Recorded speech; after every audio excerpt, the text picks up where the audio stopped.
ইউরোপীয় ইউনিয়ন? আচ্ছা, নামটা শুনলেই তো আমাদের মাথায় আসে ২৭টা দেশের একটা বিরাট জোট, তাই না? কিন্তু এই জোটটা আসলে বিশ্বমঞ্চে কিভাবে কাজ করে? ওদের কি নিজেদের কোনো আর্মি আছে, নাকি ওদের আসল শক্তিটা অন্য কোথাও? আজকে আমরা ঠিক এই ব্যাপারটাই সহজ করে বুঝব। চলুন তাহলে শুরু করা যাক। তো একেবারে মূল প্রশ্নটা দিয়েই শুরু করি। ইউরোপীয় ইউনিয়ন মানে ইইউ, এটা কি আসলেই একটা সুপার পাওয়ার, ধরুন আমেরিকা বা চীনের মতো? এই পুরো আলোচনায় আমরা কিন্তু এই প্রশ্নটারই উত্তর খোঁজার চেষ্টা করব। যদি পুরো ব্যাপারটা এক লাইনে বুঝতে চান তাহলে এই লাইনটা হলো আসল চাবিকাঠি। মানেটা কি?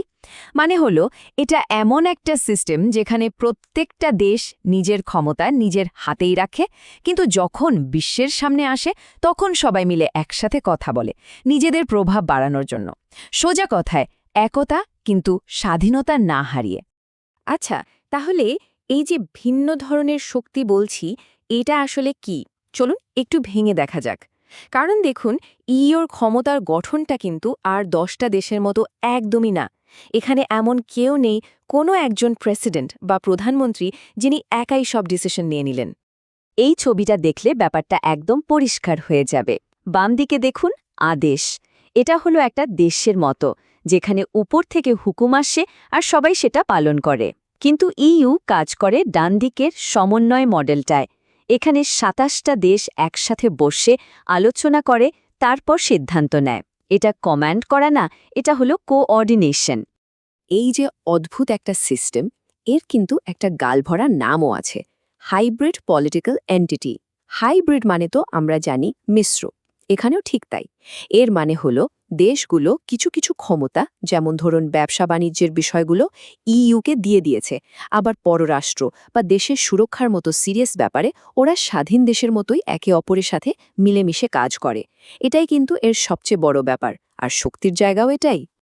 বেশ, প্রশ্ন হলো এত জটিল একটা সিস্টেম এটা চালায় কারা? কারা আছে এর পেছনে? চলুন এবার সেই মূল খেলোয়াড়দের সাথে একটু পরিচিত হয়ে নিই। দেখুন, প্রধানত ৩টি টিম আছে। প্রথমটা হলো ইউরোপিয়ান কাউন্সিল। এদেরকে বলতে পারেন মাস্টার মাইন্ড বা কৌশলবিদ। এরাই ঠিক করে যে কোন দিকে যাওয়া হবে। এরপর আছে ইউরোপিয়ান কমিশন। এরা হলো ম্যানেজার।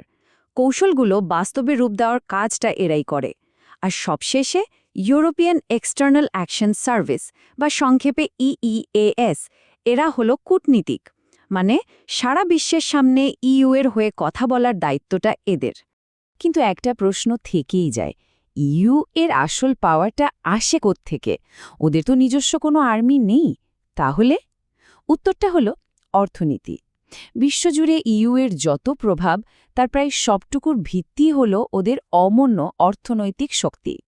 এই চার্টটার দিকে একবার তাকান, এক ঝলকেই পুরো ব্যাপারটা বুঝে যাবেন। দেখুন, সবচেয়ে বড় অংশটাই হল অর্থনৈতিক শক্তি। এর মানে ইইউর প্রভাবটা আসে মূলত ব্যবসা, টাকা পয়সা আর কূটনৈতিক সম্পর্ক থেকে। এই জিনিসগুলোকেই একসাথে বলে সফট পাওয়ার। আর সামরিক শক্তি, ওই যে ছোট্ট অংশটা দেখছেন, খুবই সামান্য। তো এই যে অর্থনৈতিক শক্তি, এটা ওরা ব্যবহার করে কিভাবে? ওদের হাতে মূলত 4টে বড় অস্ত্র আছে।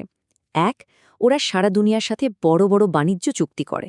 ২, দরকার পড়লে কোনো দেশের উপর অর্থনৈতিক নিষেধাজ্ঞা চাপিয়ে দেয়, যেমনটা আমরা রাশিয়ার ক্ষেত্রে দেখেছি। ৩, ওদের যে বিশাল মার্কেট, সেখানে কাউকে ঢুকতে দেওয়া বা না দেওয়াটাকেও ওরা একটা অস্ত্র হিসেবে ব্যবহার করে। আর ৪ নম্বর হল বিভিন্ন দেশকে উন্নয়ন সহায়তা দিয়ে নিজেদের প্রভাব বাড়ানো। কিন্তু এত শক্তিশালী একটা সিস্টেমের মধ্যেও একটা বড় কিন্তু আছে। একটা হ্যান্ড ব্রেক আছে, যেটা যখন তখন পুরো গাড়িটায় ব্রেক কষে দিতে পারে। আর মজার ব্যাপার হলো, এই ব্রেকটা কিন্তু ইচ্ছে করেই সিস্টেমে রাখা হয়েছে। আর সেই হ্যান্ডব্রেকটা কি জানেন? মাত্র একটা শব্দ, সর্বসম্মতি। মানে ফরেন পলিসির মতো বড় কোনো সিদ্ধান্ত নিতে হলে ২৭টা দেশের প্রত্যেককেই হ্যাঁ বলতে হবে। যদি শুধু একটা দেশও না বলে দেয়, ব্যাস ওখানেই সব থেমে গেল। একবার ভাবুন তো কাজটা কতটা কঠিন। এই টেবিলটা এর কারণটা খুব সহজ করে বুঝিয়ে দিচ্ছে। দেখুন, প্রত্যেকটা দেশ চায় তাদের নিজেদের ক্ষমতা বা সার্বভৌমত্ব ধরে রাখতে, আর সেটার জন্যই এই সবার সম্মতি বা ঐকমত্যের নিয়মটা বানানো হয়েছে। কিন্তু ফলাফল কি দাঁড়াচ্ছে? ফলাফল হলো দক্ষতা কমে যাচ্ছে। মানে খুব জরুরি সময়েও চটজলদি কোনো সিদ্ধান্ত নেওয়া প্রায় অসম্ভব হয়ে পড়ে। সোজা কথায় সবার স্বাধীনতা বাঁচাতে গিয়ে কাজে স্পিড কমে যায়। আচ্ছা, এতক্ষণ তো অনেক কিছু জানলাম। চলুন এবার পুরো বিষয়টা কয়েকটা মূল পয়েন্টে গুছিয়ে নিই, যাতে একেবারে মাথায় গেঁথে যায়। একটা ফাইনাল মেমোরি লক বলা যেতে পারে। এই টেবিলটা হলো সেই ফাইনাল মেমোরি লক। এক কথায় অর্থনৈতিকভাবে অত্যন্ত শক্তিশালী, কূটনৈতিকভাবে বেশ শক্তিশালী, কিন্তু সামরিকভাবে খুবই সীমিত। আর সিদ্ধান্ত নেওয়ার গতি সেটাও সীমাবদ্ধ বা বেশ স্থির। এই 4টে পয়েন্ট মাথায় রাখলেই ইইউ এর ক্ষমতার পুরো ছবিটা পরিষ্কার। আর যদি সবকিছু ভুলে যান, শুধু এই 4টে কথা মনে রাখবেন। 1. এটা কোনো একটা দেশের সিস্টেম না, এটা একটা সম্মিলিত বা কালেকটিভ সিস্টেম। 2. এটা হার্ড পাওয়ার বা সামরিক শক্তির চেয়ে সফট পাওয়ারের ওপর অনেক বেশি নির্ভরশীল। 3. এর ক্ষমতার আসল চাবিকাঠি হল অর্থনীতি। আর 4. সবার সম্মতির নিয়মটা এর কাজকে প্রায়ই আটকে দেয় বা ধীর করে দেয়। শেষে একটা প্রশ্ন রেখে যাই, আজকের এই জটিল দুনিয়ায় কোনটা বেশি শক্তিশালী? খুব দ্রুত চলতে পারা কোনো সামরিক শক্তি, নাকি ধীরে চলা একটা অর্থনৈতিক দৈত্য? উত্তরটা কিন্তু বেশ ভাবার মতো, তাই না?